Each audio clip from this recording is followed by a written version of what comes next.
أعوذ بالله السميع العليم من الشيطان اللعين الرجيم. بسم الله الرحمن الرحيم.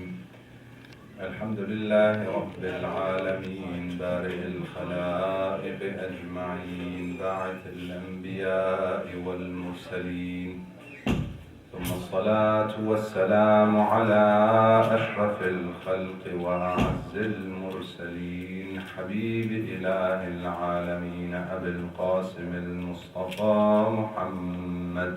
اللهم صل على محمد وآل محمد. آل بيته الطيبين الطاهرين المعصومين المنتجبين، سيما بقية الله روحي وأرواح العالمين له الفداء. بسم الله الرحمن الرحيم.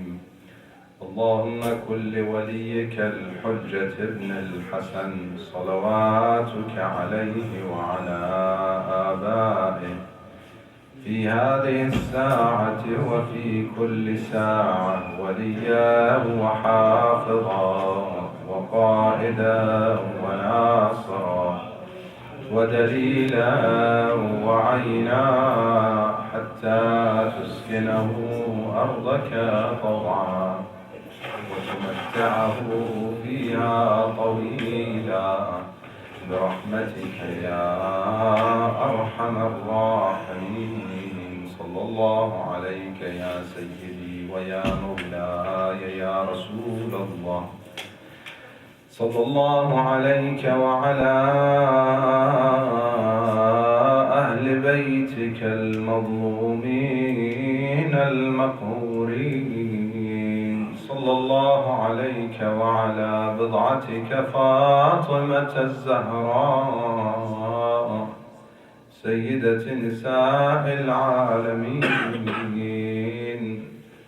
صلى الله عليك يا أبا عبد الله، يا رحمة الله الواسعة ويا باب نجاة الأمة، غريب يا مظلوم كربلاء. يا ليتنا كنا معكم فنفوز فوزا عظيما. الواثبين لظلم آل محمد، ومحمد ملقا بلا تكفير،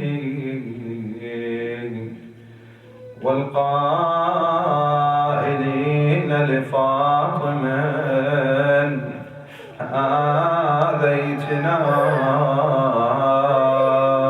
في طول نوح دائم وحنين، والقاطعين أراكة من غيهم بظل أوراق لها وغصونه، ومجمعي حطب على البيت الذي لم يجتمع لولاه شمل الدين،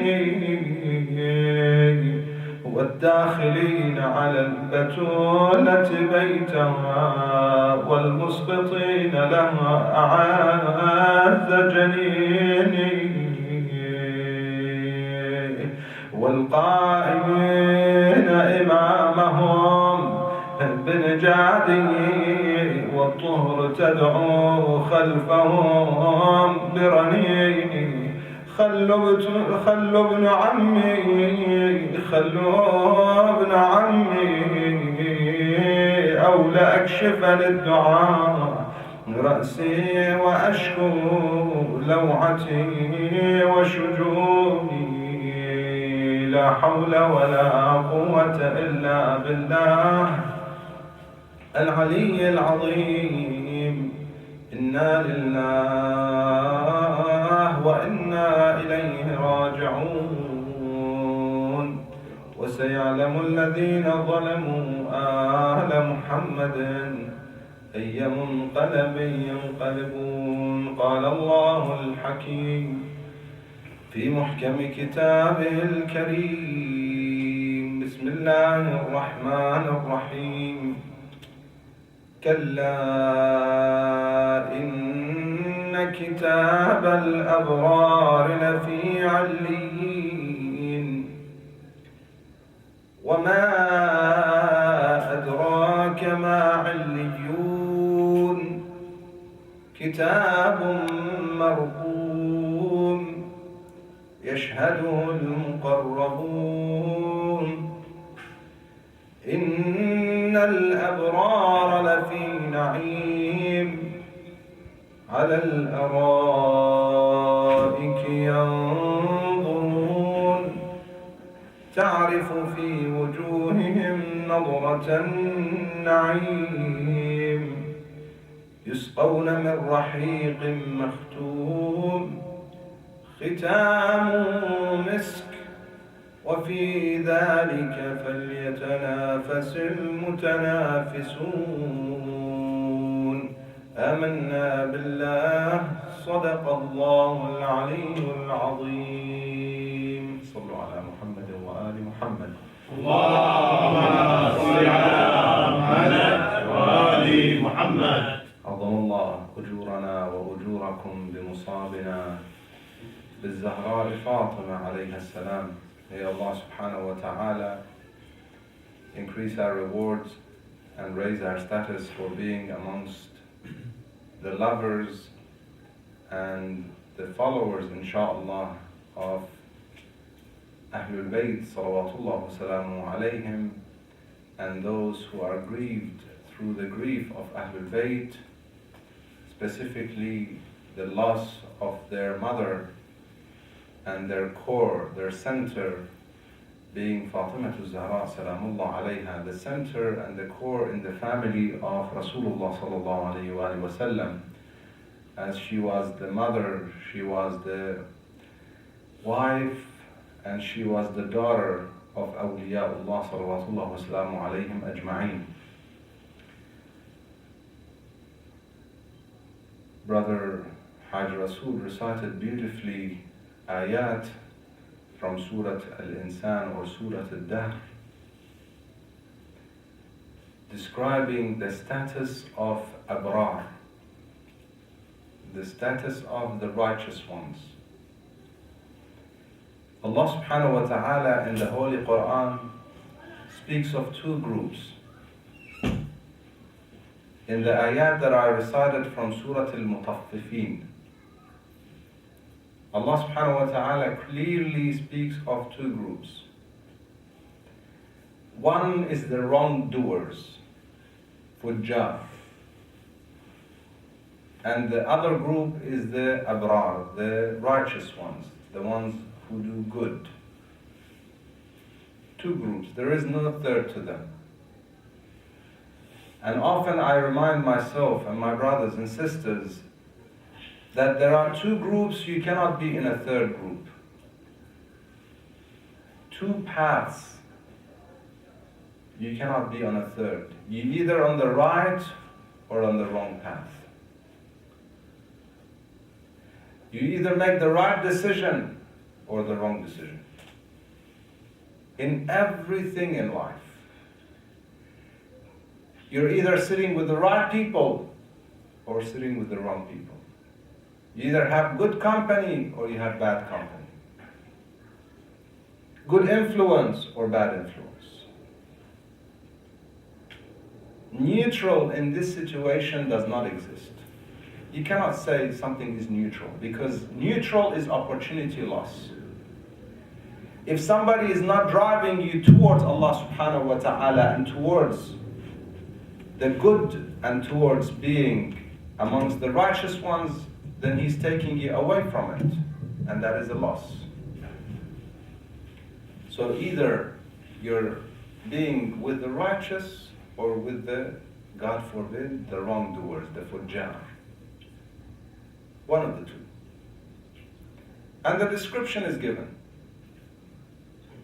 كلا إن كتاب الفجار لفي سجين وما أدراك ما سجين. The book of abrar, of fujjar, of the wrongdoers in Sijjin. Sijjin is one of the names of one of the places or abodes in hellfire. And how would you know what Sijjin is? You and I cannot describe it. The Prophet is told by Allah subhanahu wa ta'ala that you would not know what it is. How would you know is an expression of the extreme situation that cannot be described. وَمَا أَدْرَاكَ.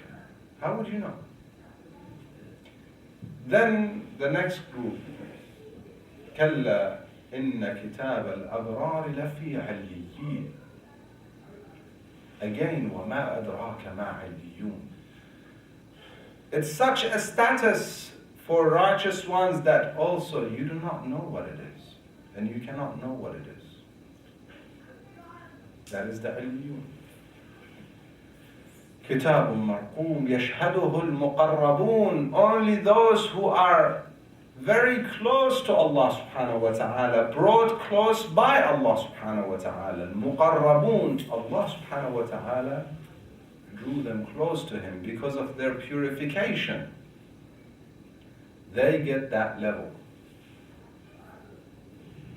And then some descriptions until it says ختامه مسك, that drink that is sealed with misk, the most beautiful scent you could imagine. Then it says وفي ذلك فليتنافس المتنافسون. That is something worthy of competing over.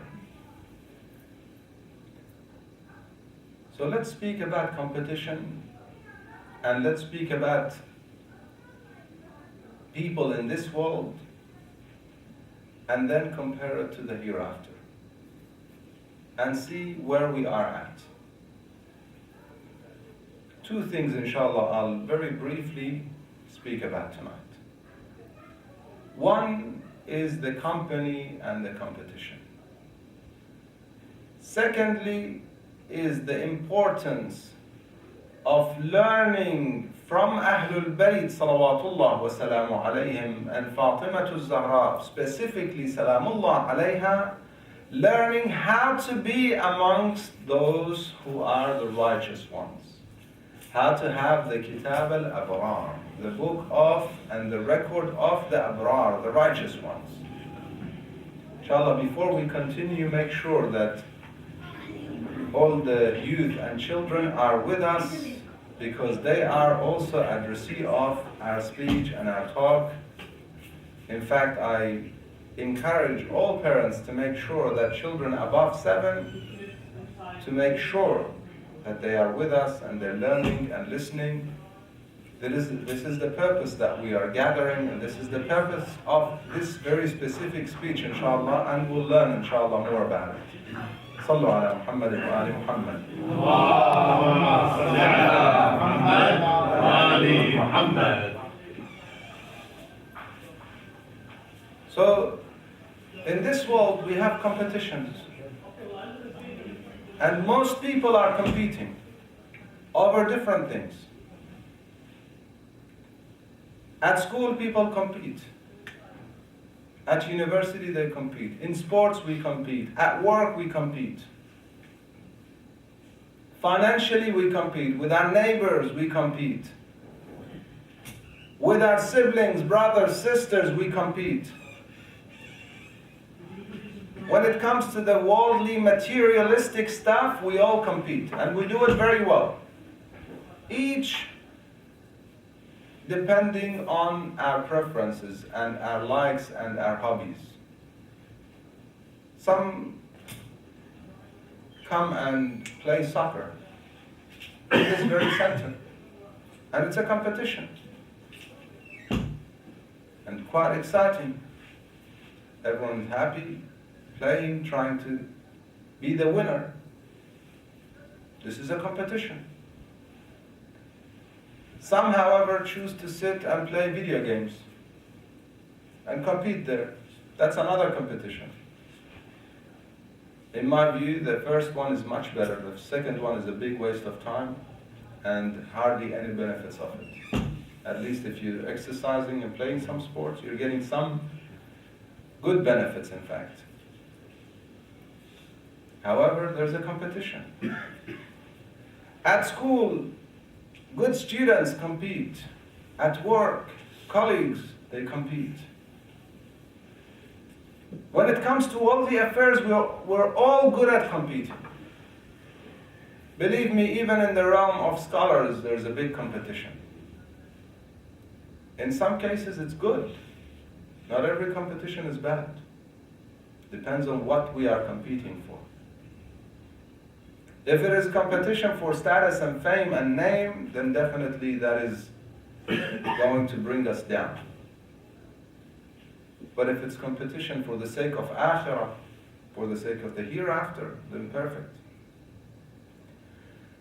So again, for this world, we're very good. We compete pretty well. And for this world, we choose our company based on our likes and dislikes and based on what we like to compete in. So those who like to go to the gym, they find a gym companion, somebody to go to the gym with and exercise with. And in that, they make sure that they also have some sort of a competition that keeps them going. How much weight and so on. How much weight they lose, how much weight they carry. A lot of these things matter. If somebody is into soccer, their company and companions are in that realm. People who play, and they go out and play together and they compete. If somebody is into science, same thing. If somebody is into business, same thing. Somebody is into poetry, same thing. We choose our companions accordingly. Allah subhanahu wa ta'ala, however, wants us to compete over another thing that is worthy of competing for. He wants us to compete over those statuses in the hereafter, not here. Over the titles that we could earn in the hereafter, not here. And I've mentioned this very many times. In this world, we compete over certain titles too. First, second, and third in sports, gold, silver, and bronze medal, or certain positions as a parliamentarian or minister or politician, or as a doctor, or as the head of a school, or whatever it is. In whatever field, we're competing over certain titles. But Allah subhanahu wa ta'ala wants us to compete over the titles in the hereafter, not here. This one can happen at the same time. In conjunction with that can happen. But if that is not earned, this is worthless. If the hereafter titles are not earned, the worldly titles are worthless, mean nothing. If the worldly titles are helping us in achieving the titles in the hereafter, then they are worthwhile. That's when we can compete, and they're worthwhile, that competition. That all depends, brothers and sisters, on who we sit with and who our company is. That competition is very much dependent on our company, on our friends. If you're in a gathering that all what they care about is how much you are worth in the dollar amount, then the competition definitely will be in that. If your companions and friends are concerned about certain records as a young person, as a youth, in a certain game that you've downloaded recently or app that you've downloaded recently, and all what matters is your record in that, then you will be influenced by them and you'll be doing the same thing, competing over the same thing. So who you choose as your company will lead you and drive you towards a certain competition which will have its own consequences. But if you have the right company, if you have the righteous companions, if you look for those who would influence you in the path of abrar, in the path of being righteous, if you pick those type of people and friends and companions, then your competition will be in that path too. If the competition changes and turns from a competition on what record you gain as a young person in your game versus which surah have you memorized recently, because your friends are memorizing surahs in the Holy Quran, then that's what you're going to be competing in. And that is going to be the result of it, memorizing surahs of the Holy Quran. That's for the youth, or even the adults. Much more important and easier for the youth, however. If the competition for us adults is how much we are practicing, making sure that we are participating in Salatul Jum'ah, in Dua Kumail, in gatherings of dhikr, gathering of remembrance of Allah subhanahu wa ta'ala and Ahlul Beit Rasulullah, as our brother Haj Marwan mentioned that hadith, that it is the remembrance and the mentioning of the words of Ahlul Beit that is ihya, it is reviving the matters of Ahlul Bait and their matter, according to Imam Sadiq alayhi salam, amruna amrullah, our commands and our matters are the matters of God. It is majalisul dhikr. If our competition is how many of those you have sat in a week, كم مجلس حضرت وحضر أبنائي. If that is the competition between the companions, then the path is towards the righteous ones. And if that's not the path, then the path is towards the what? It's towards the fujjar. إما أن يكون مسيرنا مسير إلى الفجار مع الفجار إلى الفجار أو مع الأبرار إلى الأبرار.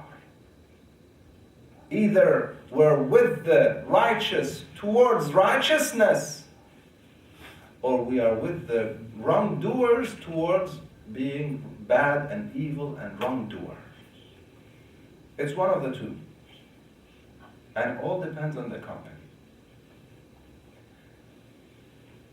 Brothers and sisters, if we don't choose the right company for ourselves and for our children, they will choose their own company. If we don't pick and choose automatically as a human being, we'll find some company. If we're as fussy and picky as we are in eating, when we are choosing friends and company, we have a better chance of finding the right company. There's a ayah in the Holy Quran that has many levels and depth. فَلْيَنْظُرِ الْإِنسَانُ إِلَىٰ طَعَامِهِ. Let mankind look in their food. One level of this ayah is simply the food that we eat. And look where it came from and how God blessed us with it. Another level is to look at whether it's halal or haram. فَلْيَنْظُرْ. We have to look into it, whether its money was halal and itself is halal or not. Because halal doesn't just mean that we buy halal meat. It also means that the source, the money that we buy it with is also halal. That's another level. Another level, which is coming from a hadith, is the ta'am, the knowledge that we gain. We have to look into it. Who are we getting it from?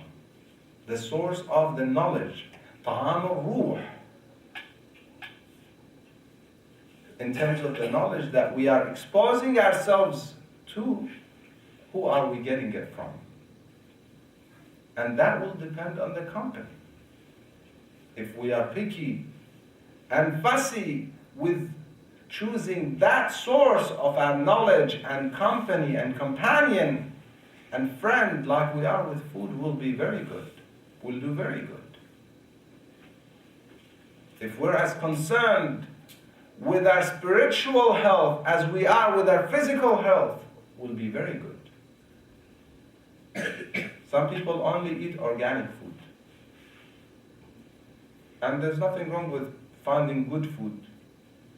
Some of the things that are in the market are not so healthy, so finding organic choices and options perhaps are good in some areas. But we pay so much attention to that, forgetting all the important stuff. That may make a difference in how many years we live, maybe, maybe not. Because doing so good in the food area, one uquq for the parents, or cutting off with relatives, and your life is cut in half. We have hadith about it, very clear. Which one's more important? And this is for this life. And we know who has the a'mar. Al-a'maru biyadillah. So eat as much organic food as you want, and be bad to your neighbors, bad with your relatives, bad to your parents, and your life will be cut off. And that all depends, again I say it, depends on your companions and friends and what sort of influence you are and they are. What sort of competitions we get ourselves in. It's well and good to compete playing some sort of sports. Soccer, I love playing soccer. When I play it, however, my goal and aim is to exercise. Yes, it's nice to score some goals too. But if I don't, it doesn't matter. Because that is not my real competition. My real competition is elsewhere. It should be elsewhere. My real competition is how good of a person I am as a friend, as a neighbor, as a companion, as a father, as a brother, with everyone around me, and the most important one, my relationship with Allah subhanahu wa ta'ala. That is the real competition. The real competition between friends, not that they sit and brag, but they should encourage each other. How many nawafil do you do? Do you make sure that you pray on time and influence each other in that sense? That's a competition. And that is the one worthy of competing for. وَفِي ذَلِكَ فَلْيَتَنَافَسِ الْمُتَنَافِسُونَ. Then we look at our children and how we should put them in the right direction, even in that area of company and competition. When we look at that, and every single one of us is responsible.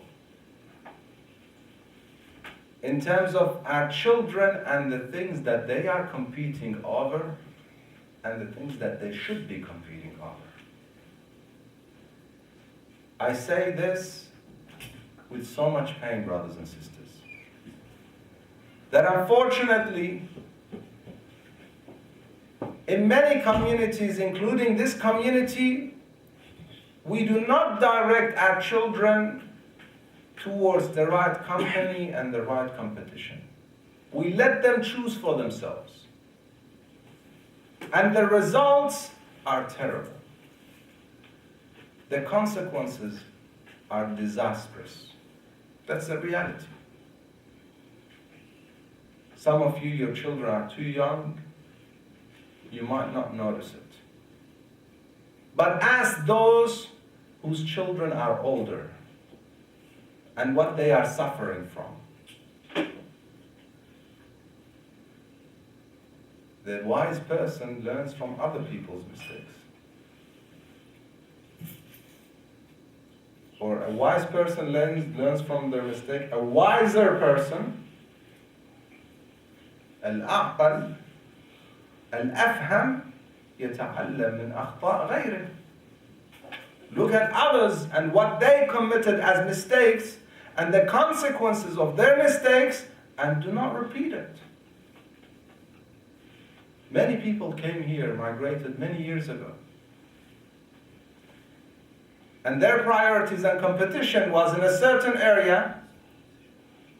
They let go of their children or had them choose their own company and competition.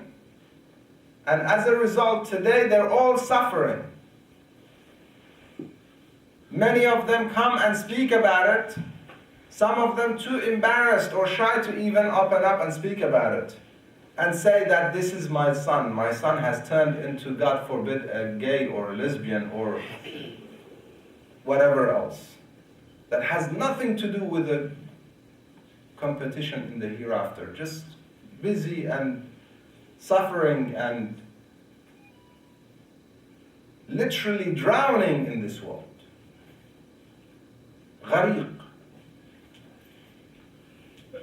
In the ma'asi, in sins and worldly affairs. And many of them cannot even speak about it.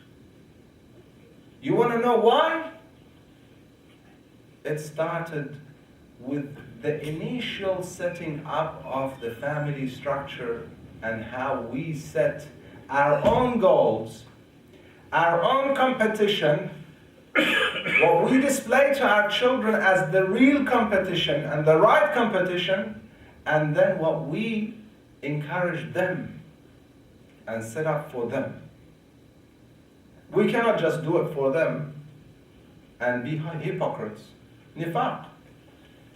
If I expect my son to have the best friends and compete over good deeds, and all what I care about is financial side and competitions in the worldly affairs, I am a hypocrite. So I have to start with myself and then encourage it for my children, not just let him be. I cannot just do it for myself and let them be. No. I have to make sure they have the right company and competing over the right things. I have to make sure I encourage it. And this was how Ahlul Beit salawatullah wasalamu alayhim achieved in their children. If we say they achieved miraculously, then we cannot use them as an example. And that's not the purpose of Allah subhanahu wa ta'ala. In choosing them, that is not His purpose. وَلَوْ جَعَلْنَاهُ مَلَكًا لَجَعَلْنَاهُ رَجُلًا وَلَلَبَسْنَا عَلَيْهِمْ مَا يَلْبِسُونَ. Or the other ayah that says, قُلْ لَوْ كَانَ فِي الْأَرْضِ مَلَائِكَةً يَمْشُونَ مُطْمَئِنِّينَ لَبَعَثَ اللَّهُ مَلَكًا رَسُولًا. If there were angels on earth, Allah subhanahu wa ta'ala will send angels as prophets and messengers. In other words, since we are humans walking on earth, He sent a human being as a messenger. So Ahlul Beit salawatullah wasalamu alayhim are human beings. They purified, yes, and were further purified. طَهَّرُوا وَطُهَّرُوا. They purified themselves and were further purified by Allah subhanahu wa ta'ala, yes. But they were human beings. Not everything happens miraculously. Everything starts with our actions. You cannot expect guidance and good things to just come to you miraculously. Not even to Ahlul Beit it would.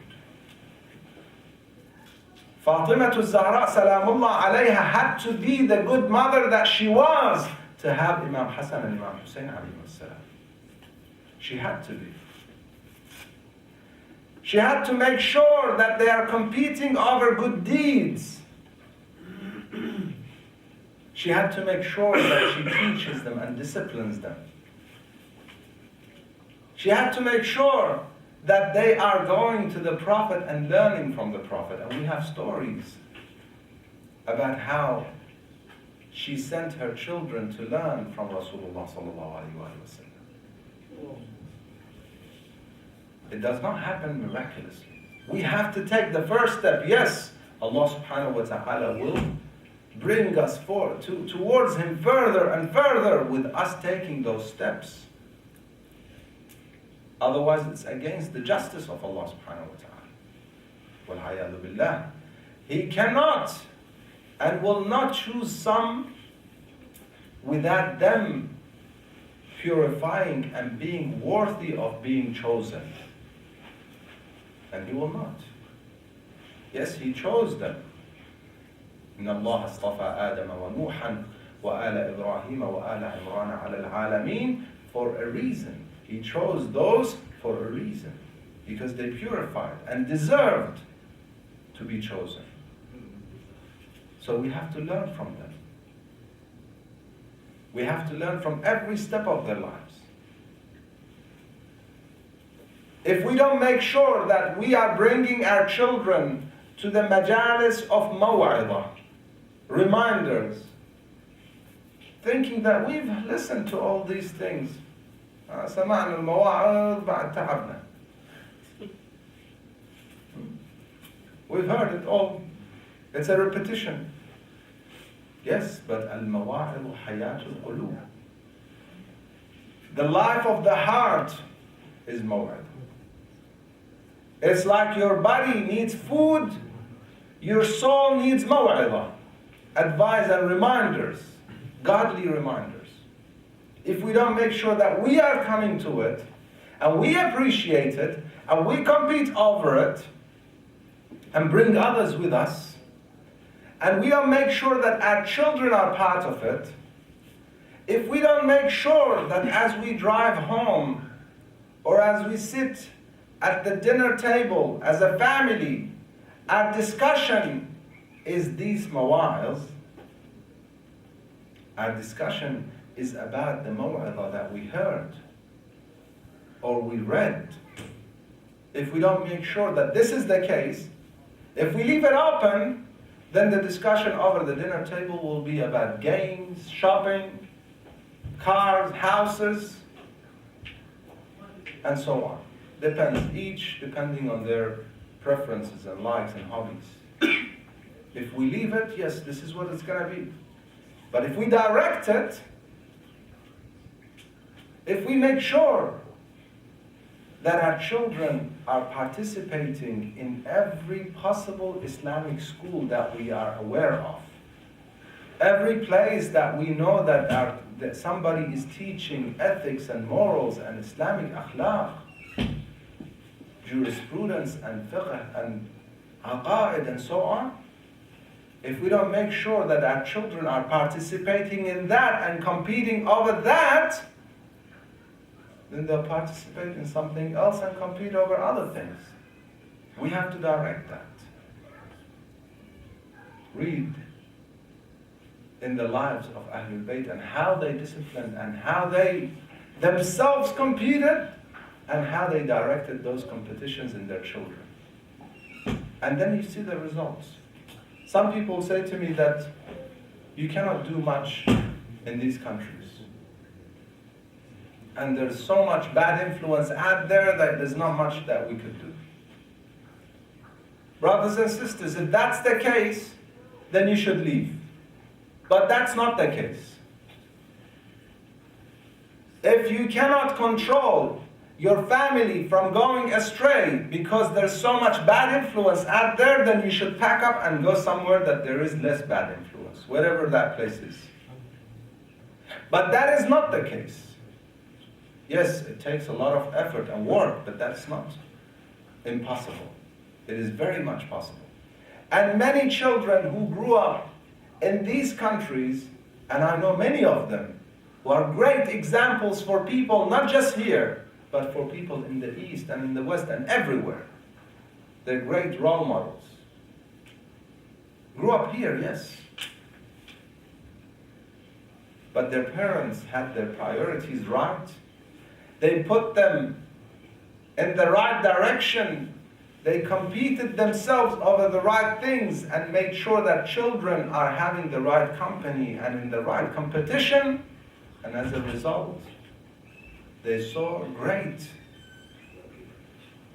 dhurriya, great children. Yes, in these countries, yes. I know people living in the United States who travel from one state to another to make sure that they are next to an Islamic center with an Islamic school. Some of them are in this community.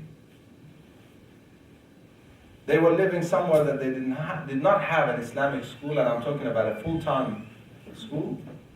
So they moved for the sake of their children. And they'll see the results, brothers and sisters. Allah subhanahu wa ta'ala is very merciful. He introduces himself as the Rahman, as the Rahim. He wants us to, it's a test. Take your first step and see what comes from him. See the mercy, how it comes upon you. But take that first step. Make that effort. Make that a priority for yourself. Make that competition the right competition. For ourselves and our children. Help others around you. Why is it that when we have worldly competitions or worldly affairs, and it is very sad to say that in this community I've seen people, when it comes to worldly affairs and worldly competitions, mahafil amira. The gatherings are so lively and full, in the hundreds. Somebody invites for a dinner, in the hundreds. Wedding, in the hundreds. Funeral, in the hundreds. Majlis maw'idha, you have a handful of people. What's going on? Where are our priorities? Somebody invites for a birthday party, and you have 20, 30 of our community getting together. Maybe more, I don't know. Children, I'm talking about their children. You have an Islamic school, a handful of students. What's going on? Where are we heading? What are we teaching our children? What are the priorities? You want results like Ahlul Beit had? You have to struggle. If you want the ease, as the Prophet says to his wives, that you want this world, in kuntunna turidna al-hayat ad-dunya wa zinataha fata'alayna umatti'kunna wa usarrihkunna sarahan jamila. If you want this world, then the Prophet says to them, come, I'll give you good mata, good worldly affairs, and I'll let you go. Usarrihkunna sarahan jamila. Because you cannot be godly and dunyawi for this world, worldly. It doesn't work together. You have to choose. You cannot be on the path of fujjar and abrar together. We have to choose. And unless we make those right choices, we won't be with the abrar. Yes, we cry over the abrar, but that's not enough. We love them, that's not enough. Love has to be with action. Love has to be displayed in our action, in what our priorities and competitions are, how much we know about them, how much we are following them, how much we are teaching our children about them. Let's make sure that as we leave, we sit in the car and speak about what we learned with our children, rather than living in a totally different world.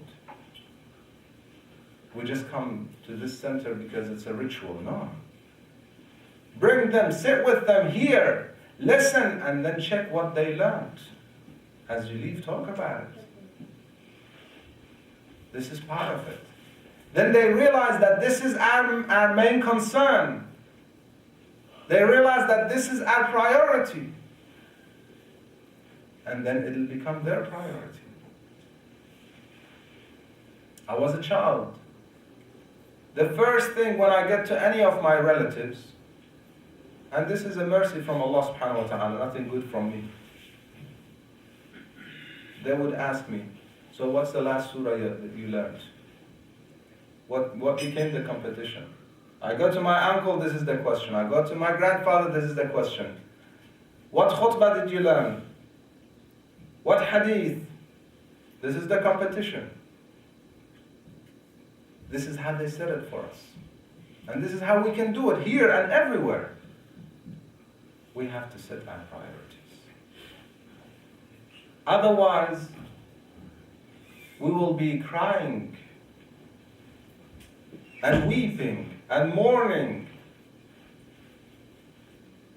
for Ahlul Beit salawatullah wa salamu alayhim, but in reality, in our actions, in our lives, we are not doing anything that brings pleasure to them. In fact, we're hurting them. We would be hurting the heart of Fatima al-Zahraa salamullah alayha if our children are going astray. Because she prayed for us and she wept for us. She prayed and wept and cried for the ummah and what they will go through.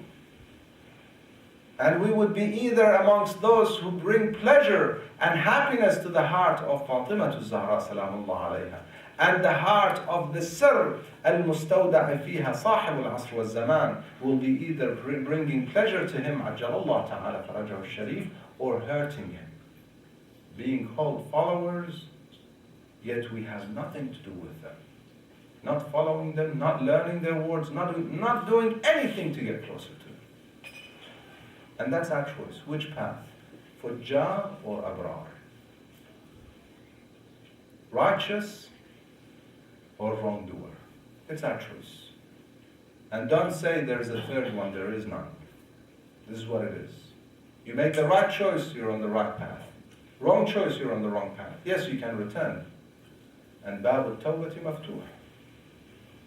Allah subhanahu wa ta'ala opened the gate of return to Him, and forgiveness is there for those who seek it and return to Him. The ummah around Rasulullah sallallahu alayhi wa sallam were two types, like we are now. Some were competing over pleasing the heart of the Prophet. That was their competition, because they knew that that would be pleasing the heart, pleasing Allah subhanahu wa ta'ala, the Creator. Yet some were competing for their worldly fame and name and worldly affairs that would always debate and question the Prophet. That was during his life. He gives the faith, or he distributes the war booties, the ghanaim, in a certain way, and they start asking him, why so and so gets more, why this, what? Instead of trying to please him, questioning him, hurting him. Quran speaks about them many times. And that continued. They were hurting him. And he told them, he told the ummah, that Fatima is a part of me. My daughter Fatima is a part of me. بضعة من or بضعة. Whatever pleases her pleases me, and whatever hurts her hurts me. And those who were hurting him had no shame after the Prophet. Nothing stopped them, no deterrent to hurt the daughter of Rasulullah sallallahu alaihi wasallam. It made no difference for them. They were willingly hurting the Prophet and now willingly hurting his daughter. Immediately after the Prophet, it did not take them long. Immediately after the Prophet, they started going down the wrong path. Immediately after the Prophet, they took the rights of his daughter away. They took the rights of Amir al-Mu'mineen away, his son-in-law and his own cousin and brother in pact of brotherhood. They took his rights away. Immediately started going down the wrong path. And her struggle started with them. Jihaduha was then. Before that, her jihad was in the house as a housewife. And this is a lesson for the ladies, inshallah. With the children, making sure that they learn and they become well educated, pious, competing over righteousness. That was one part. But now that the circumstances necessitated that she becomes part of the jihad and the struggle, she became part of it. She came out and she spoke out and fought against these people as far and as much as she could. One incident after another. But these people had no shame. So much that the house that Rasulullah sallallahu alaihi wasallam would only leave Medina after visiting that house. And as soon as he comes back to Medina, he visits that house. The house of Fatima al-Zahraa salamullah alayha. That house that every day as he goes towards his prayers, towards the masjid, although he could go another path, he would take that path to pass by that door and say, Assalamu ala ahli hadha dar. Greetings and salutations to the people of this house. That same house, they had the audacity. They had no shame to attack the house of Rasulullah sallallahu alaihi wasallam. That was his house. This is the house of wahi, as the imams of Ahlul Beit say. The house that often the Prophet would be there when the wahi, when the revelation came to him. As it is put beautifully by Dabil al-Khuza'i when he says, وَمَنْزِلُ وَحْيٍ مُقْفَرُ الْعَرَصَاتِ صلى الله عليك يا أبا عبد الله. Every time we remember a calamity, we have no choice but to remember and say صلى الله عليك يا أبا عبد الله صلى الله عليك يا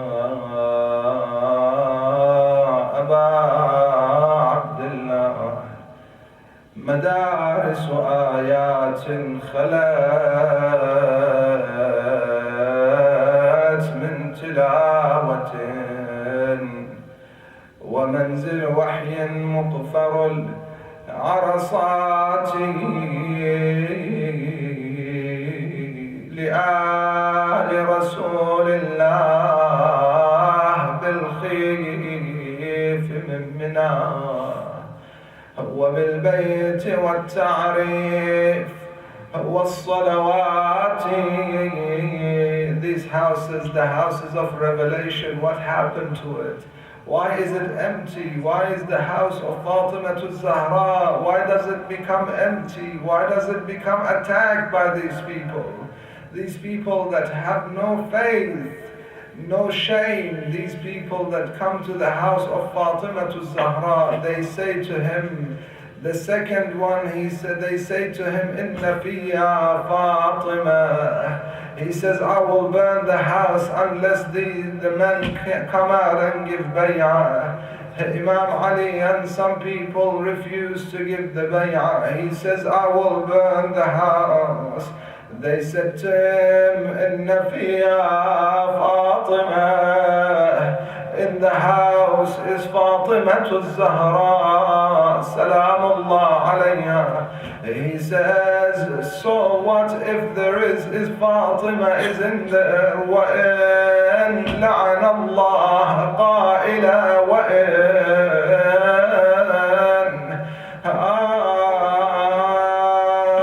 she was oppressed so much that she did not live long after her father Rasulullah.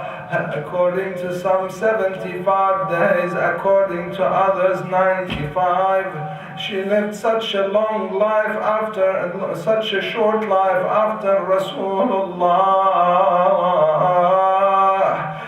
When she was bedridden, she asked her servant Fidda to bring the water so that she performs the ghusl.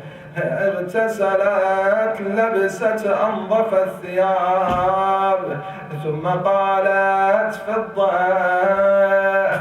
ناديني, call me O Fidda if I answer you, otherwise you should know that I have departed this world. Fidda says, I was waiting, then I started calling her, يا بنت رسول الله يا فاطمة يا أم الحسن. I called her and called her, she did not answer me. I went there, realized that she has departed this world. رحم الله من نادى وفاطمة وسيدة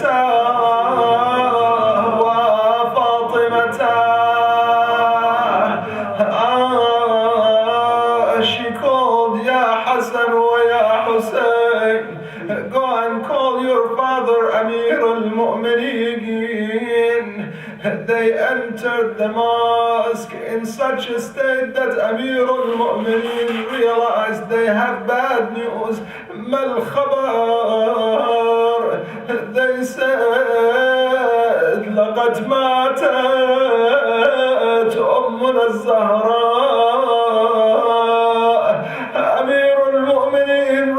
Towards the house, he falls on the ground, مرشيا عليه لسماع الخبر.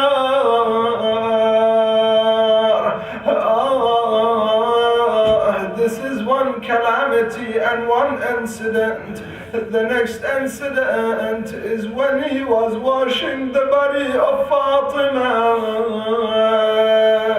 He had told the household, everyone to keep quiet. He said to them, I don't want the neighbors to come. I don't want anyone to know that we are having the burial tonight. It was the wasiyya. كانت وصيتها أن تدفن ليلا وأن لا يحضر دفنا وجنازتها ظالموها. كان يغسلها وإذا به يضع رأسه على الحائط يبكي بكاء شديدا. قالت له فضة سيدي مولاي أمرتنا بأن لا نعلي أصواتنا بالبكاء ما رأيت حتى يبكيك هذا البكاء. قال أمير المؤمنين كانت تخفي عني آلامها. She was hiding from me all the pain that she was going through. Now I realized Then he said, oh Hassan, oh Hussein, oh Zainab, oh Kulthum, هلموا تزودوا من أمكم فإن هذا الفراق واللقاء في الجنة. They came farewelling her, they hugged her, weeping over her. He says, أشهد أنها حنت وأنت وضمتهم إليها. Amir al-Mu'minin said, I bear witness, she at that moment, after calling her so much Hassan and Hussein, she put her arms around them. And the angels told him, Ya Ali,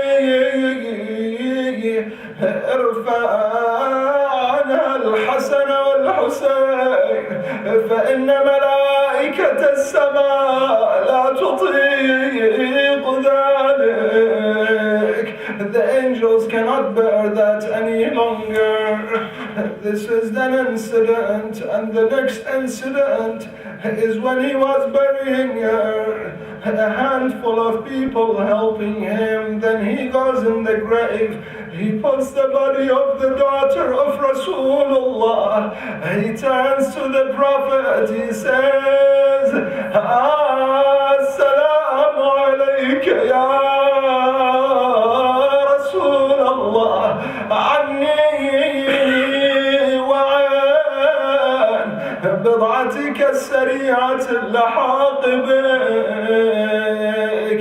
And then he starts complaining and telling the Prophet what he had gone through and what she went through. He says to him, she will tell you all the ummah that are after you.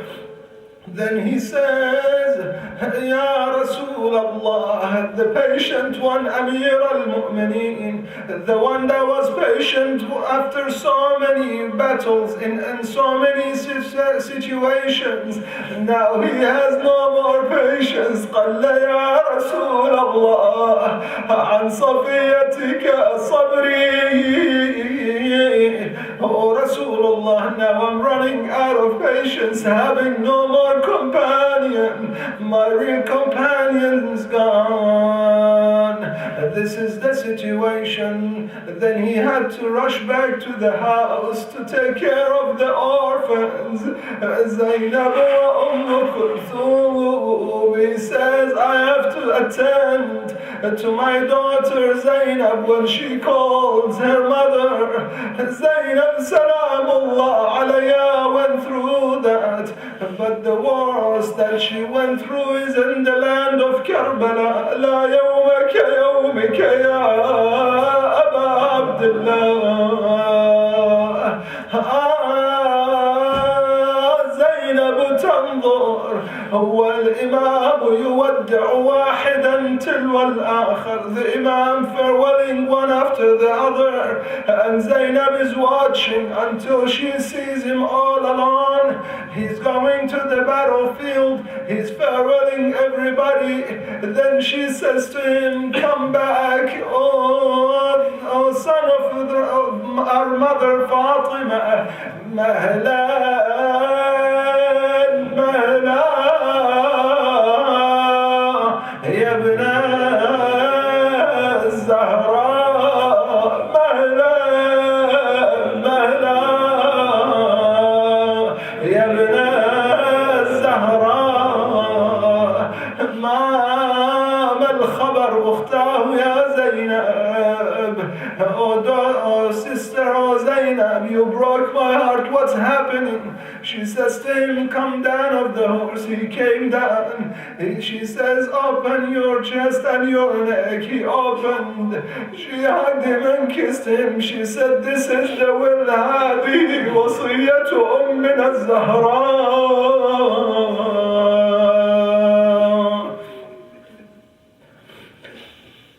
لا حول ولا قوة إلا بالله العلي العظيم. إنا لله